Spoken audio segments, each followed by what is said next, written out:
these things that we were seeing and experiencing were real, and that they were being collected by not just grandma in the backyard shooting a camera and seeing some lights back there.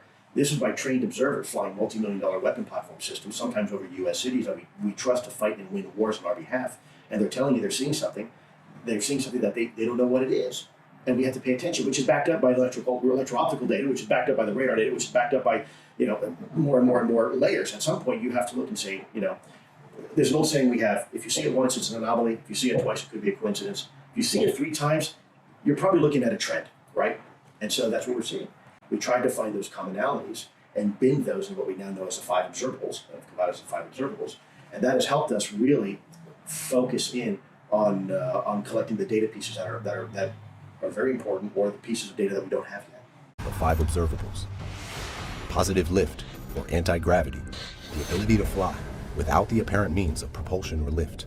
If you want to defy the effects of Earth's gravitational force, the way to do it is with either a propeller to mechanically displace air, jet engine to compress air, or a chemical explosion like you would have in a rocket. Yet here are things that are able to seemingly effortlessly defy Earth's gravitational force and maneuver in ways that are complete contrary to anything that we would presume should be able to fly. Sudden and instantaneous acceleration, the ability for a craft to reach a high rate of speed in a short amount of time. We're seeing objects that are doing 50, 100, 200 plus G-forces. Materials just aren't designed to withstand those forces. Hypersonic velocity, a craft's ability to reach speeds over 3,700 miles per hour, 5 times the speed of sound. As an object is traveling in a 3-dimensional space, the faster it goes, the more forces are placed upon it. And yet, here's an object that's doing well in advance of those speeds, and I don't mean just 3,000 or 4,000 miles an hour, potentially 8, 9, 10,000 miles an hour. Low observability, a craft's ability to conceal itself from any kind of radar.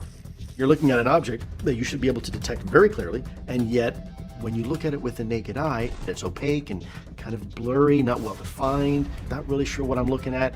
Other times it looks like it's jamming. Some of the best radar systems that we have in our inventory.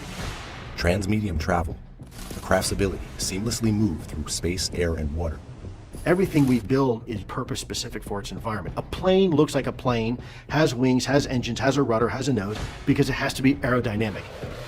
Yet here's an object that can operate just as easily in atmosphere, in space, and potentially even underwater, and yet it doesn't change its design characteristics.